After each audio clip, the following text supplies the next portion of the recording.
Estamos de volta com Família na Real pela TV Cidade Verde, hoje falando sobre pensão alimentícia. Vamos continuar então tirando algumas dúvidas e para isso eu conto com a ajuda do especialista em Direito das Famílias e Sucessões, Dr. Elton Costa.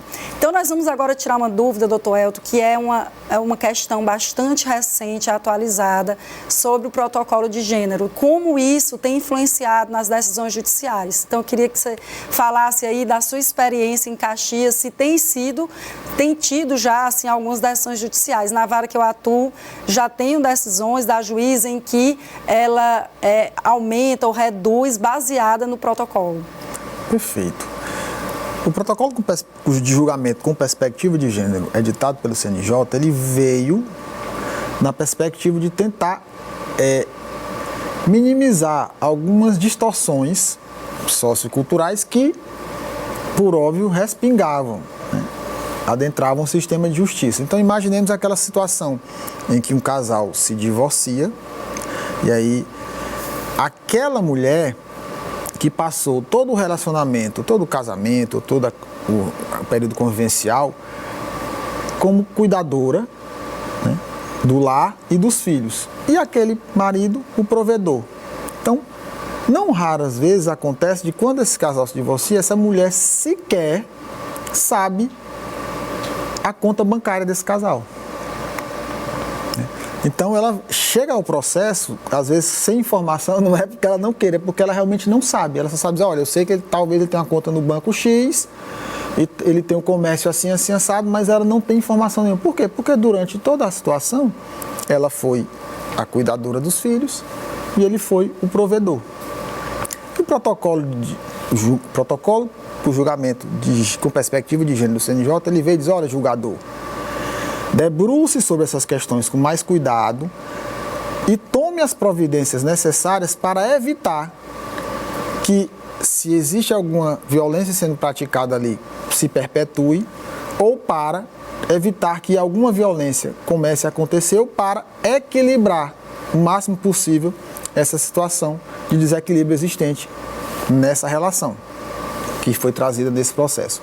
Então, fazendo um recorte para a pensão alimentícia, recentemente nós tivemos inclusive uma decisão, o magistrado que eu trabalho até brinca, foi feita a 4 mãos, porque tinham questões bem graves, inclusive de fraude à partilha, ocultação de patrimônio, etc. Mas na perspectiva da pensão alimentícia, o protocolo nos foi super importante, inclusive a minuta, a decisão, a sentença, ela é toda balizada no protocolo, ela tem um protocolo do CNJ como fundamento, como esqueleto, né? Sim. Então, na perspectiva da pensão, foi levado em consideração o trabalho invisível, ou trabalho reprodutivo, ou trabalho não remunerado da mãe, que era a cuidadora dos filhos e passava a maior parte do seu tempo útil cuidando deles. Então, nessa perspectiva, o protocolo foi super importante para dizer, olha, julgador, preste atenção que tem um desequilíbrio aí. Não faz sentido, e nesse caso os dois, pai e mãe, têm renda. Mas na hora de fazer o cálculo, o fato dessa mãe dispor do seu tempo, conviver mais tempo com seus filhos, foi levado em consideração, e a participação dela na contribuição do sustento dos filhos foi diminuída em termos de pecúnia. Por quê? Porque ela já entrou no cômputo da parte dela o tempo que ela disponibilizava pelos filhos. Então, essa perspectiva nos foi trazida com o protocolo de julgamento com perspectiva de gênero e é simplesmente sensacional, porque isso deve ser cada vez mais aplicado. Por quê? Além de ser obrigatório, hoje todos os profissionais têm que se capacitar nesse sentido.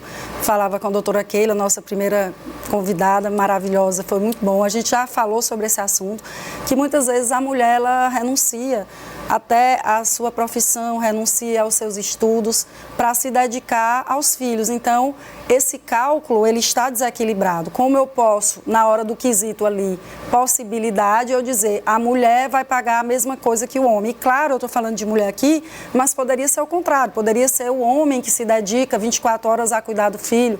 Só que nós sabemos que pela própria história, cultura, o provedor era o marido, ou o pai, o filho, né? E a mulher que se dedicava. Então, esse cálculo, ele está desigual. Então, na hora de fixar a pensão, o juiz tem que levar em consideração a questão desse protocolo. E, cada vez mais, nós temos cursos e capacitações para os profissionais, inclusive nós da área que pedimos, defensores, advogados, cada vez mais temos que construir essa jurisprudência no sentido de aplicar, tanto na revisão de pensão, quanto também na fixação do valor. E aqui, Elton, para finalizar, uma dúvida aqui, que foi excelente o nosso bate-papo, eu queria falar sobre a teoria da aparência.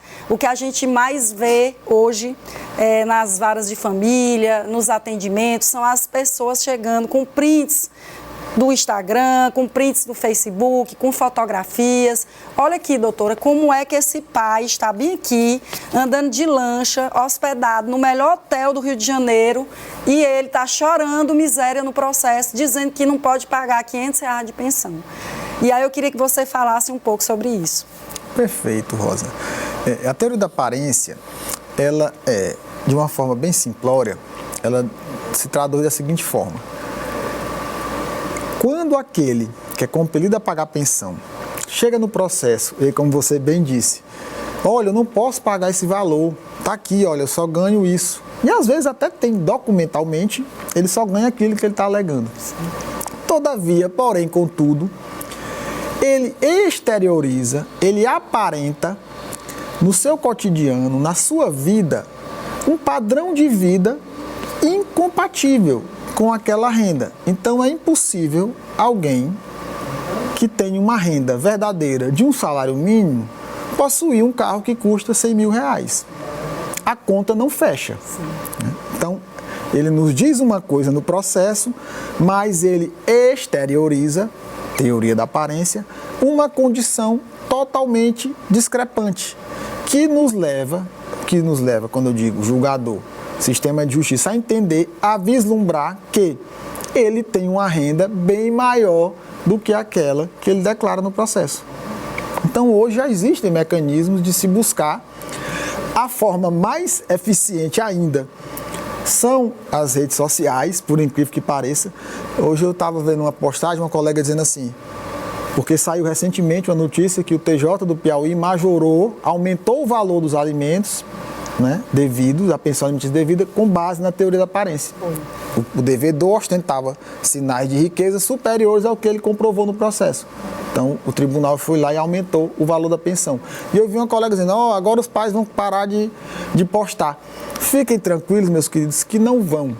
Pela teoria da escassez, quando a coisa é pouca e é muito desejada, quando você tem, é natural que você queira mostrar para todo mundo. Então, fiquem tranquilos, esses pais, e aí a gente tem que fazer aquele recorte, nem todo pai é mal pagador porque quer, nem todo pai é negligente, né? Alguns realmente não podem, mas se nós estamos falando da teoria da aparência, nós estamos falando daquele pagador de pensão, e aí volta o recorte, a gente está falando do pai, porque é a maioria dos casos, é daquele pai que no processo, em termos bem claros, chora miséria, e na vida real tem um padrão elevado.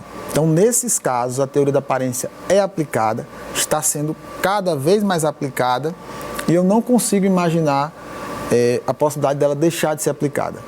Né? Então, a tendência é que isso se firme, que seja uma coisa pacificada nos tribunais, e que bom, né?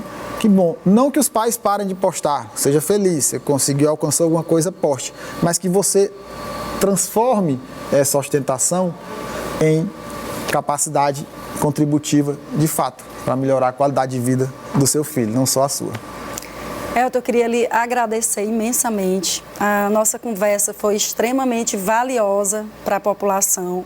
É um tema importantíssimo, é um tema, como nós dissemos aqui, que é o carro-chefe das varas de família, porque a pensão alimentícia ou ela é pedida em ação autônoma, ou ela é pedida dentro de um processo de divórcio, ou ela é pedida numa ação de guarda acumulada com alimentos. Então a gente vê muitas mães, muitos pais sofrendo também por causa desse tema, e esse momento foi importantíssimo. Eu agradeço a oportunidade de estar aqui na TV Cidade Verde, podendo passar isso de uma forma tão leve para a nossa população e para a nossa sociedade. E eu queria que você novamente dissesse aí onde é que as pessoas podem falar com você, e seja muito bem-vindo, e nós vamos voltar aqui com outros temas. Perfeito, Rosa. Eu queria agradecer. Primeiro, parabenizar você e toda a equipe aqui da Cidade Verde pelo cenário, tá lindo, o programa maravilhoso. Então, parabéns, um espaço necessário para o diálogo de uma forma simples, didática, que tanto o jurista quanto o cidadão possam entender. Mais uma vez, parabéns, agradeço demais o convite e vai ser sempre a satisfação dialogar com vocês. Muito obrigado.